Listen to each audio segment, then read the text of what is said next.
Bonjour et bienvenue dans cette nouvelle session, cet enseignement numéro 2 du mois de juin de votre programme Énergie. Alors le mois de juin, vous vous souvenez, le thème qui nous porte tout au long de ce mois de juin, c'est trouver la vérité dans les relations à soi et aux autres. Alors, bienvenue donc dans votre mensuel pour déposer donc les fondations pour expanser votre énergie et soutenir votre mission de vie. Alors, nous sommes aujourd'hui dans l'enseignement numéro 2, Booster, sera dédié en fait au solstice d'été. Le solstice d'été correspond à la période la plus yang, l'apogée en fait de ce qu'on appelle le yang. Et on va revenir et détailler tout ça. Au programme donc de cet enseignement numéro 2, tout d'abord un focus sur l'énergie du solstice d'été. Et ensuite, je vais vous partager les 5 piliers pour profiter pleinement de cette énergie d'expansion du solstice d'été et l'intégrer dans votre vie. Alors, dans un premier temps, décodons ensemble ce qu'apporte l'énergie de ce solstice d'été. À la lumière, toujours, de la tradition millénaire chinoise, donc le solstice d'été, petit focus sur les peuples ancestraux, d'accord? J'appelle ça l'intelligence ancestrale versus intelligence artificielle, c'est mon petit clin d'œil. Donc le solstice d'été, eh bien, pour les peuples celtes, par exemple, traditionnellement, c'était l'occasion de grands feux qui étaient allumés pour honorer le dieu soleil. D'accord? Ça symbolisait en fait la purification, le renouveau, la fertilité des terres et la fertilité des animaux. Dans les civilisations mayas, eh bien, les alignements du solstice d'été sur les structures architecturales des différents temples, eh bien, en fait, c'était le symbole du pouvoir, de la connexion une connexion entre l'homme qui était entre le ciel et la terre. D'accord. Dans la civilisation égyptienne, eh bien, les anciens égyptiens célébraient le solstice d'été avec la fête d'Opé, qui était une célébration de la fertilité et de la prospérité agricole. Et puis, dernier focus sur les civilisations anciennes, la civilisation Inca, eh bien, elle célébrait le solstice d'été en l'honneur donc du droit soleil, Inti. Et elle considérait que le solstice d'été, c'était le moment propice pour renouveler les énergies, invoquer la protection divine, notamment pour leur culture. Alors, le solstice d'été dans la tradition millénaire chinoise, eh bien, elle revêt une symbolique importante également. Je vais vous partager 5 aspects. Le premier aspect, c'est que le solstice d'été, eh bien, manifeste ou signe l'équilibre des énergies. Parce que selon la médecine chinoise, le solstice d'été, il est considéré comme le moment où les énergies du corps et de la nature sont équilibrées. Je m'explique. C'est une période qui est propice en fait pour cultiver donc, et harmoniser notre énergie vitale, qu'on appelle le qi, que l'on peut réaliser, faire avec des pratiques de Qigong, de Tai Chi ou de méditation. On y reviendra un petit peu plus tard. Mais en fait, c'est aussi, deuxième point, la symbolique du yin et du yang. Quand on dit que c'est un moment où c'est l'équilibre, en fait, c'est l'équilibre de quoi? C'est l'équilibre, deuxièmement, du yin et du yang. Parce que le solstice marque le moment où le yang, qui représente, entre autres, l'énergie masculine, qui représente le mouvement, l'action, le soleil, le jour, d'accord? Eh bien, au solstice d'été, ce yang, il est à son apogée. C'est le jour le plus long de l'année, le jour où la lumière est la plus intense de l'année. Et c'est le moment où le yin, qui représente l'énergie féminine, entre autres, mais qui représente la nuit, l'obscurité, d'accord? Eh bien, cette énergie yin commence à croître et marque le début de la transition vers une période, une saison suivante, d'accord? Mais une période de l'année suivante, les 6 prochains mois de l'année. Troisième élément, en relation avec le solstice et la tradition chinoise, eh bien, c'est en relation avec l'harmonisation avec la nature. Parce que le solstice d'été, il est considéré comme une invitation à se connecter profondément avec la nature et de s'harmoniser en fait avec les cycles de la nature. Et il est courant de voir donc, eh bien, des personnes pratiquer des exercices de Qigong en plein air pour cultiver l'énergie du cœur et renforcer leur alignement avec leur énergie naturelle. Quatrième point, en relation avec le solstice d'été, c'est, je vous l'ai dit, c'est l'apogée du yang, donc c'est la célébration de la lumière. C'est associé à la célébration de la lumière, à l'énergie solaire, puisque c'est le moment où le soleil est à son zénith. Et c'est à ce moment-là que ce soleil, il va offrir une abondance de lumière, de chaleur. Et dans les rituels taoïstes, en l'honneur du soleil et de la nature, eh bien, on exprime notre gratitude et le respect qu'on a envers les forces cosmiques qui influencent notre vie de tous les jours. Cinquième point, le solstice d'été étant le point culminant, il a à voir avec la transformation personnelle, notre transformation. Nous arrivons en fait au plus haut point de l'année, d'accord? Un moment propice pour une transformation, un nouveau virage personnel, spirituel. C'est une période qui est marquée par un potentiel de croissance intérieure, quelque chose qui surgit à l'intérieur de nous et qu'on cultive à travers ce programme mois après mois, d'accord? Et là, on est vraiment dans une forme de potentiel de croissance intérieure, d'apogée qu'on peut nourrir et développer, qui va nous permettre de nourrir et développer notre essence profonde, d'accord? Et ça peut être appliqué, accompli par des pratiques de méditation, de réflexion, de contemplation, pour cultiver justement cette sagesse du cœur, cette énergie du cœur, et nourrir véritablement notre vraie nature. Le solstice d'été, donc, vous l'avez compris, c'est une période qui est riche en symboles, en symbolisme, en rituels, dans les traditions ancestrales, comme dans la tradition millénaire chinoise, qui fait partie de ces cultures ancestrales.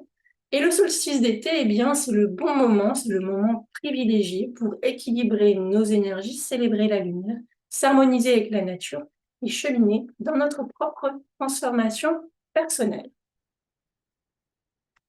On en vient maintenant aux 5 piliers de cette énergie d'expansion en relation avec le solstice d'été. Qu'est-ce qu'on va pouvoir mettre en œuvre? Comment on va intégrer cette énergie particulière du solstice d'été? Eh bien, premier pilier, donc, ça va être je vais vous parler des rituels qui sont en lien avec les solstices d'été.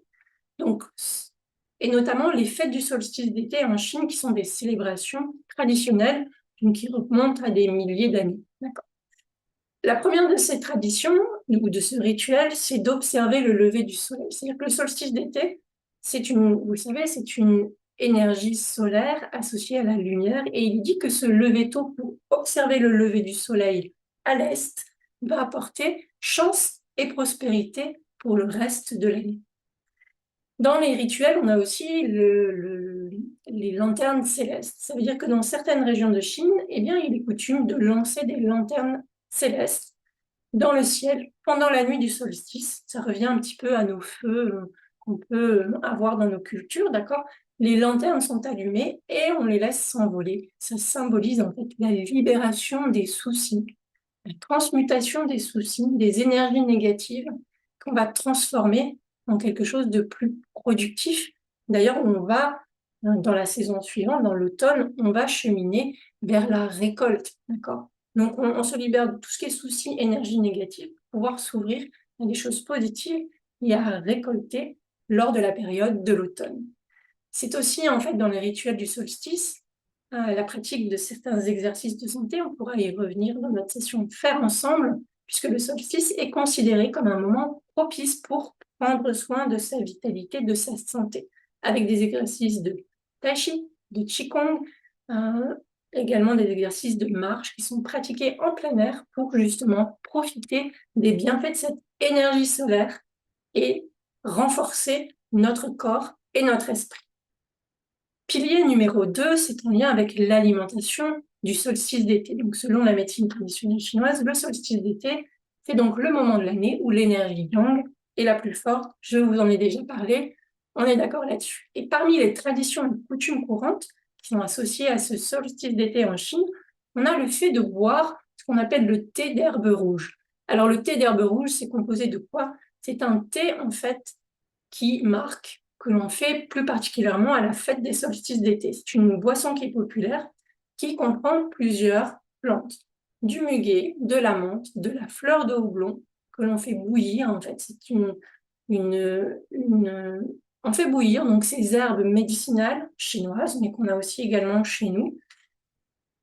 Et ensuite, on les consomme en ajoutant un tout petit peu de sucre ou de miel, d'accord? Toujours le sucre avec parcimonie, vous le savez maintenant, mais je préfère quand même vous le rappeler. Alors, toujours dans cette alimentation, pour protéger notre équilibre, un yin et yang qui est un petit peu déstabilisé puisqu'on est dans un pic d'énergie yang, l'apogée du yang. Eh bien, il serait important de veiller notamment pour réduire la chaleur interne qu'on a dans notre corps et puis aider à une protection contre les temps, les météos extérieures très chaudes. Eh bien, quelques aliments sont à privilégier.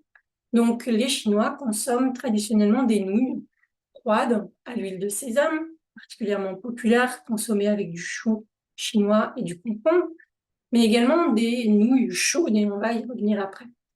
Mais également des aliments amers. Vous vous souvenez, l'amertume, c'est la saveur qui nourrit l'énergie du cœur. Et ces aliments sont particulièrement recommandés parce qu'ils vont permettre de diminuer la chaleur interne, en tout cas les excès de chaleur interne. Donc, ça peut être des plats comme le melon amer. Donc, je vous ai mis le nom en chinois. Vous pourrez faire des recherches sur Internet ou alors, plus traditionnellement, avec ce que l'on a chez nous. Et vous pouvez, à cette occasion, terminer votre repas par une tisane d'artichaut, sans sucre ajouté, bien évidemment, puisque ce qu'on cherche, c'est l'amertume. D'accord? Vous pouvez aussi manger des aliments spéciaux, comme des litchis, vous connaissez dans les restaurants chinois. Intégrer des longanes. Les longanes, vous pouvez en trouver dans les magasins chinois proches de chez vous ou plus facilement, vous pouvez intégrer des aliments comme des mangues. Et ce qui est intéressant aussi sur cette période du solstice, c'est de consommer des soupes à base d'herbes médicinales pour pouvoir renforcer notre corps. Et on va y venir dans un instant.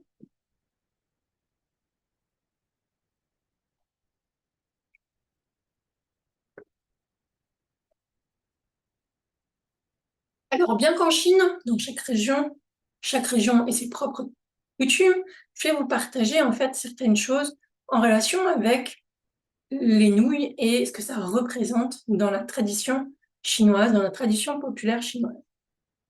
Il existe un dicton en Chine qui peut se traduire par on mange des boulettes au solstice d'hiver, vous vous souvenez, je vous en avais parlé, ces fameux raviolis, et puis des nouilles au solstice d'été. Quoi des nouilles? Alors les gens, en fait, aiment le solstice d'été parce que c'est synonyme de longue vie, contrairement au solstice d'hiver qui, lui, va plus être synonyme de sommeil éternel. Les gens, vous, moi, nous, on aime, généralement, beaucoup de gens aiment que les jours soient plus longs, que les nuits soient plus courtes. On attend d'ailleurs toujours avec impatience les jours qui sont ensoleillés et on fuit plutôt les jours où il y a de la pluie. Quoiqu'avec le réchauffement climatique, ça change un petit peu. Le jour, ça symbolise la lumière, la vie active. La nuit, ça symbolise l'obscurité, la mort d'un corps. Et la signification des nouilles, eh bien, ça coïncide avec tout ça, puisqu'avec leur forme longue et fine, les nouilles, en Chine, sont vues, en tout cas les Chinois font un parallèle entre cette forme longue et fine avec la longévité des hommes, cette vie longue et étirée dans le temps. Et c'est pour ça que les Chinois consomment des nouilles pendant les fêtes, les anniversaires, parce que ça symbolise la vie qui peut être aussi longue que possible. Donc les nouilles expriment justement ce désir de longévité. Les nouilles donc sont une tradition du solstice d'été. On peut les manger chaudes, et oui, chaudes, parce que ça va consister à battre le fer tant qu'il est chaud. Qu'est-ce que je veux dire par là? Manger chaud, je vous en ai déjà parlé, mais dans ce cas du solstice, manger des nouilles chaudes, ça va permettre à l'énergie yang, qui est à son apogée, eh bien de se prolonger, de continuer à croître dans votre corps. Et ça va avoir pour effet de venir supprimer complètement l'humidité et le froid qui stagnent encore à l'intérieur de votre corps. Voire même, nous dit la tradition chinoise, de se débarrasser de la cause profonde qui est là depuis une longue date et qui sommeille en nous et qui peut parfois provoquer des maladies. Alors, une fois que la soupe de nouilles est entrée dans notre corps, la chaleur, elle va se diffuser, elle va traverser tous les méridiens pour venir déloger un petit peu ce froid, cette humidité perverse qui stagne et qui se tapit dans les profondeurs de notre corps. Et grâce à cette chaleur, l'humidité, elle va pouvoir être excrétée par la transpiration qui va la faire sortir, s'évacuer par les pores de notre peau. Donc on peut manger des nouilles dans une soupe, On peut aussi mettre tout autre aliment cuit dans de l'eau chaude, d'accord? C'est ce principe de faire sortir eh bien, l'humidité et le froid par les pores de la peau en consommant des aliments chauds. Et vous verrez dans le PDF, je vous ai joint une recette de nouilles pour le solstice d'été. Donc, je vous invite à vous reporter au support PDF dans lequel vous retrouverez eh bien, cette recette de nouilles spéciale solstice d'hiver, solstice d'été. Alors, le solstice d'été, eh bien, en fait, en termes de calendrier chinois, les Chinois raisonnent par termes solaires. C'est-à-dire que l'année est découpée en 24 termes solaires, 24 périodes, d'accord, qui chacune est empreinte d'une énergie particulière. Et donc, c'est après le solstice, ce jour le plus long, que l'on observe qui est répertorié en fait, que sont répertoriés les jours les plus chauds. Ce n'est pas au solstice, c'est vraiment après. Et puis, traditionnellement, on estime que ce jour le plus chaud se produit vers le 23e jour après le solstice. Et en raison de la chaleur estivale, eh bien, il est donc important de maintenir une bonne hydratation. La médecine chinoise, vous l'avez compris, avec le pilier précédent, nous invite à boire l'eau, d'accord ? Elle nous invite à boire chaud des plantes qui vont avoir un effet rafraîchissant dans le corps, d'accord ? Ce qui est différent de boire des boissons glacées qui sortent du réfrigérateur. Donc, ces boissons chaudes qui vont avoir un effet thermique rafraîchissant pour notre corps, ça va être par exemple des tisanes à base de feuilles de menthe, de tiges de menthe, de fleurs de camomille ou de fleurs encore de chrysanthème. Ça va permettre d'éliminer la chaleur excessive de notre corps et de produire les liquides organiques qui sont nécessaires au bon fonctionnement de notre organisme. Venons-en au pilier numéro 4. Cette période, en fait, du solstice nous invite aussi à faire un focus sur notre vérité intérieure. Elle nous invite à atteindre un équilibre entre le yin et le yang, d'accord, considérés comme les deux points les plus importants de la culture traditionnelle. Focus sur notre vérité intérieure. Oui, parce que le solstice d'été, c'est aussi un temps de focus vers notre vérité intérieure. On est toujours dans cette saison en relation avec le cœur, avec le fait de comprendre, d'accord, avec le fait d'être en relation avec soi. Donc, être en relation avec soi, c'est être en relation avec notre vérité intérieure. Et à quel point notre vie elle est centrée sur cette quête de la connaissance de soi, de la recherche d'authenticité, d'alignement. Et comment est-ce qu'on fait? Je vous invite à noter ces questions, prendre un temps pour y répondre. Comment parvenez-vous à vous connecter à votre nature profonde, à votre essence véritable? Et je vais vous donner quelques pistes pour vous éclairer, pour vous donner un cheminement, un process pour accéder à cette vérité intérieure. Parce que la clé, c'est la sincérité envers soi-même et l'authenticité dans nos actions. Pour les taoïstes, en fait, chaque être humain possède une nature unique, une vérité intérieure qui est authentique et pure. Et c'est vrai qu'avec les conditionnements sociaux, les croyances qu'on peut avoir, qu'on peut cultiver, qu'on peut créer tout au long de notre vie, par rapport aux attachements émotionnels, eh bien tout ça, tous ces éléments, conditionnements sociaux, croyances limitantes, attachements émotionnels, ça crée comme un voile, un voile sur cette réalité, sur cette vérité intérieure. Donc je vous invite à vous poser et peut-être à essayer de voir, à extraire un conditionnement que vous pouvez observer. Donc je vous laisse ça un petit peu comme une graine que vous allez laisser maturer pendant toute la semaine, par exemple. Pour venir, vous allez faire 3 colonnes, conditionnements sociaux, croyances limitantes et attachement émotionnel.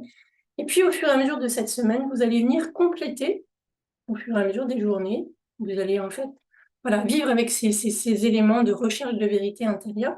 Puis, vous allez pouvoir venir noter un fait, une idée, une croyance qui va vous permettre en fait de prendre conscience de ce voile en fait qui obstrue votre vérité intérieure. On ne peut travailler que ce qui remonte à la conscience en fait. Et cet exercice de sincérité à soi, eh bien, c'est de justement faire remonter des choses qui sont complètement automatisées, donc inconscientes. Et donc, si c'est inconscient, on ne peut pas les transformer. Donc là, c'est de faire remonter, s'évaporer un petit peu ces éléments, ces voiles, pour pouvoir en prendre conscience et ensuite les transformer. Parce que, deuxièmement, c'est vérité intérieure, c'est une vraie source de sagesse et de guidance. Donc souvent, on l'associe à l'intuition, à la capacité intuitive de ressentir ce qui est juste et vrai, au-delà de ce qui apparaît en fait, au-delà des apparences. Et en accédant à cette vérité, pourquoi je vous guide sur cette période de solstice, sur cet exercice? Parce qu'en accédant à votre vérité intérieure, vous allez pouvoir prendre des décisions qui vont être alignées à votre nature profonde, qui vont vous permettre de vivre une vie authentique. Autre aspect dans la pratique chinoise, eh bien la méditation, mais aussi l'observation de ses perceptions, le décodage du langage de votre corps, observer ce que votre corps vous dit, d'accord?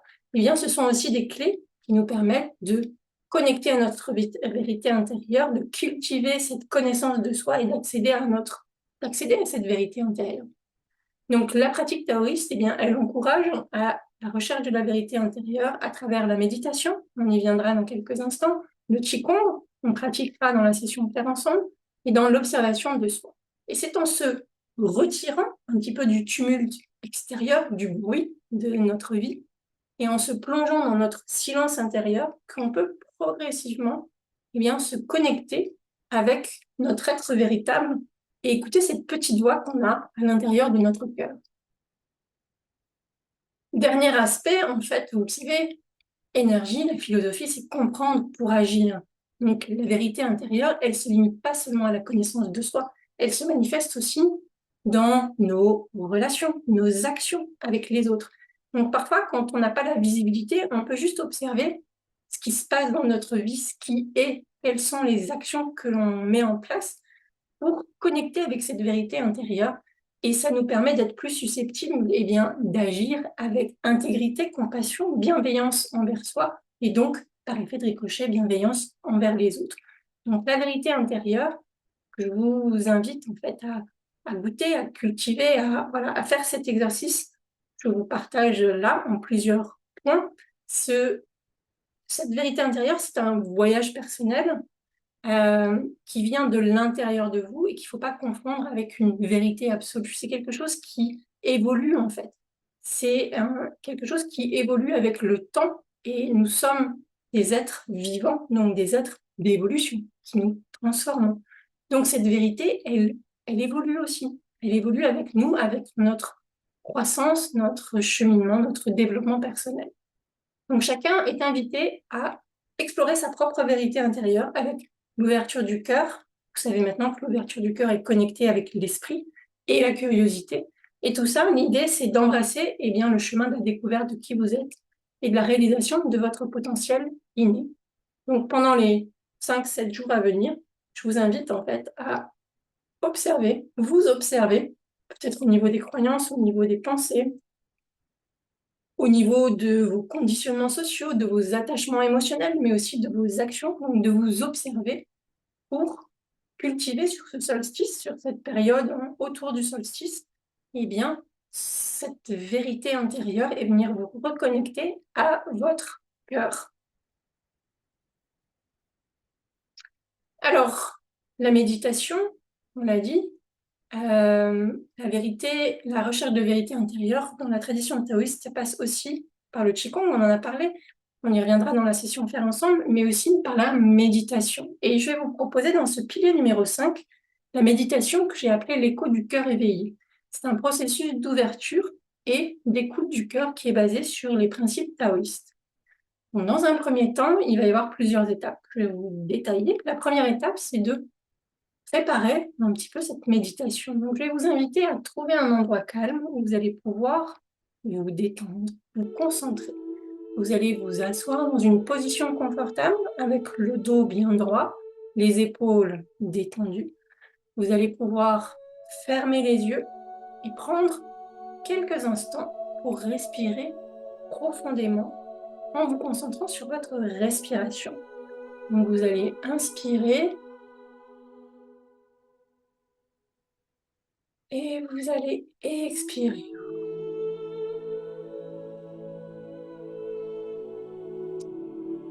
Vous inspirez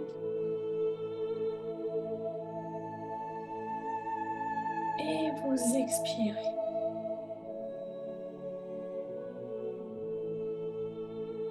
Une dernière fois. Vous allez inspirer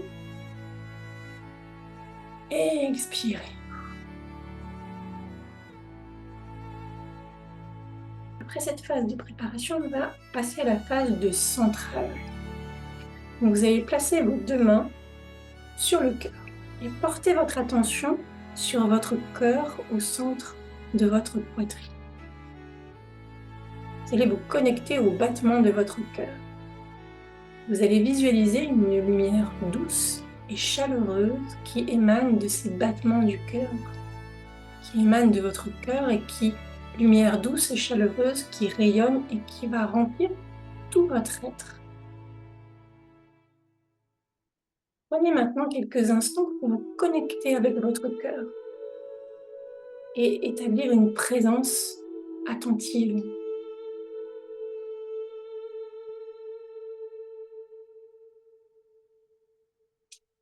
À présent, je vais vous inviter à vous connecter au silence intérieur de votre corps.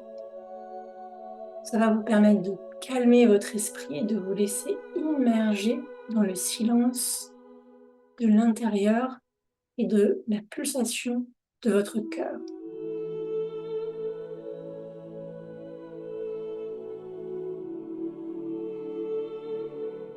Laissez s'en aller les pensées, se dissiper les soucis. Ramenez constamment votre attention à votre cœur, à l'écoute de ses battements. Sentez comment vous êtes vivant grâce à ce cœur. Soyez ouvert et réceptif à ce qui se présente à vous.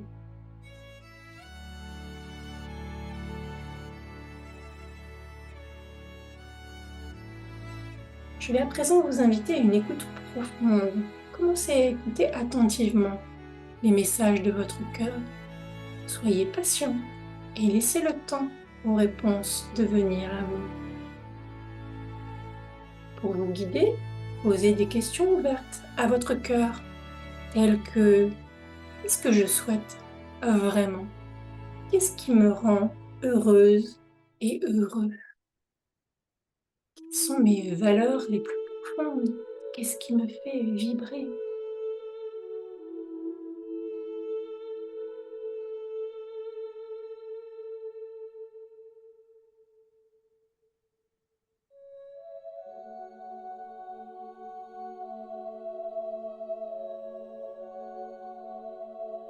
Restez dans l'écoute, sans jugement. Observez les réponses, sans les contraindre. Laissez l'intuition faire son chemin et émerger.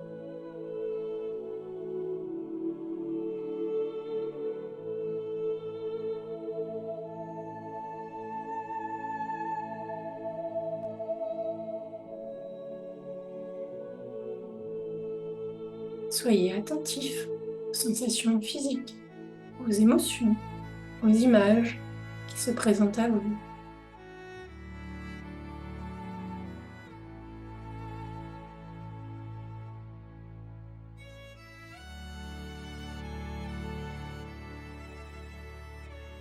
Je vais vous inviter maintenant à accueillir et accepter toutes les réponses qui viennent de votre cœur, même si elles vous semblent contradictoires et concertantes. Accueillez, acceptez.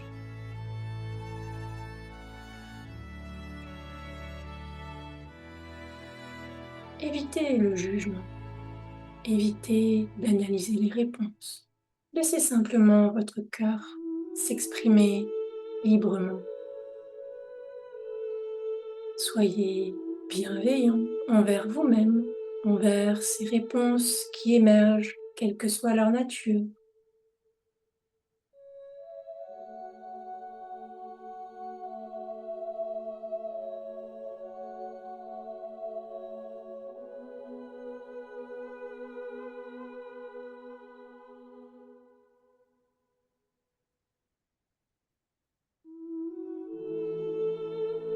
Je vais vous proposer à présent une phase d'intégration et d'action.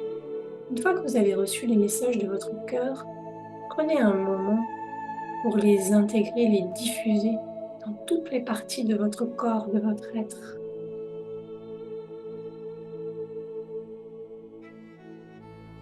Dans votre thorax, dans votre dos, vos épaules, vos coudes, vos poignets, vos bras, vos doigts qui sont positionnés sur le cœur. Est-ce que la pulsation du cœur est la même? Est-ce que votre cœur s'est apaisé? Qu'est-ce que vous ressentez dans votre ventre, votre bassin, vos cuisses, vos genoux, vos mollets, vos chevilles, le dessus du pied, vos orteils? Réfléchissez maintenant à la manière dont ces messages résonnent avec votre vie actuelle et vos objectifs. Quel sens tout ça prend?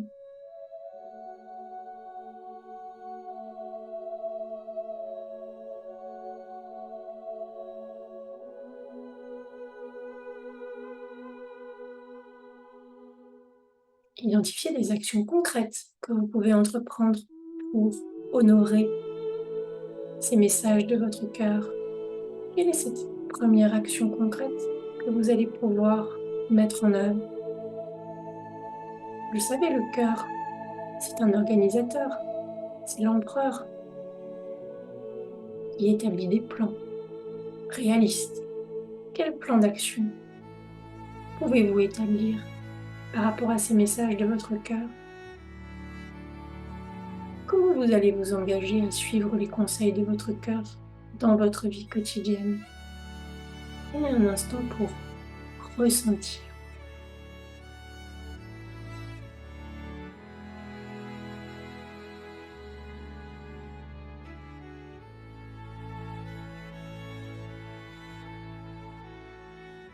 Avant de terminer cette méditation, vous pourrez reprendre à volonté en écoutant le replay.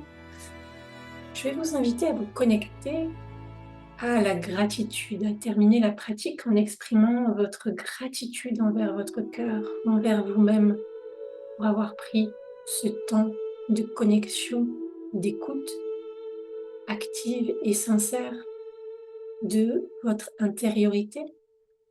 Remerciez votre cœur pour sa sagesse, sa guidance. Soyez reconnaissant, reconnaissante pour la clarté, l'alignement qu'il vous apporte dans votre vie.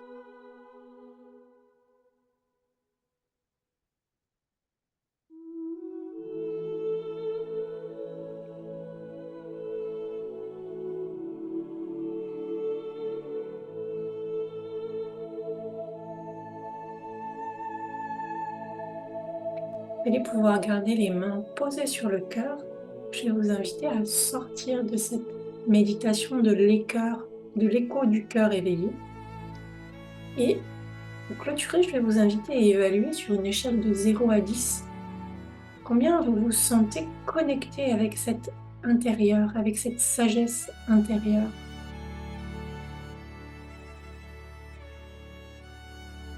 À combien évaluez-vous la connexion intime qui vient de se faire de vous à vous? Cette connexion intime, ce degré d'alignement à qui vous êtes et à ce qui vibre en vous, sur une échelle de 0 à 10, à combien évaluez-vous votre état aujourd'hui, maintenant?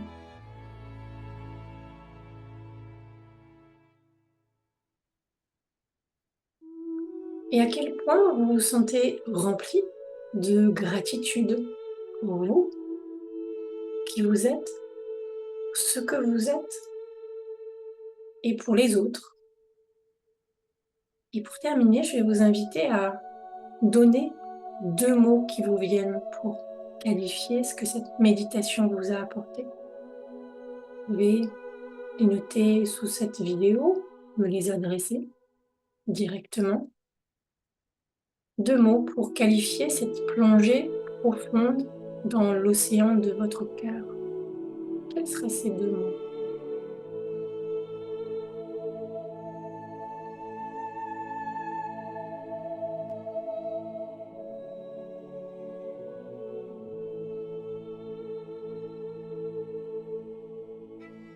Les miens seraient harmonie et paix. Partagez-moi les vôtres. Quels sont ces deux mots pour qualifier cette plongée profonde dans l'océan de votre cœur? À présent, vous allez pouvoir relâcher les mains, secouer un petit peu les mains pour revenir ici et maintenant. Alors, je vous partage quelques témoignages des effets de cette pratique. Deux témoignages. Le premier qui dit que depuis que j'ai commencé à pratiquer la méditation de l'écoute intérieure, j'ai appris à me connecter avec mon cœur, à écouter mes besoins, mes aspirations les plus profondes. C'est Marie qui nous partage ça. Je prends des décisions plus alignées avec mon essence véritable. Ça me permet de me sentir plus épanouie dans tous les aspects de ma vie. Je suis devenue plus consciente de mes émotions, j'ai développé une plus grande capacité à comprendre, à soutenir les autres dans leur propre parcours. Cette pratique m'apporte un sentiment de paix intérieure et d'harmonie, ainsi qu'une connexion profonde à qui je suis. Et Marc, qui me dit que la méditation de l'écho du cœur éveillé m'a ouvert les portes d'une compréhension profonde de moi-même auquel je n'avais pas accès. Elle m'apprend à cultiver l'empathie, à accueillir les émotions, les miennes, celles des autres, avec compassion et bienveillance.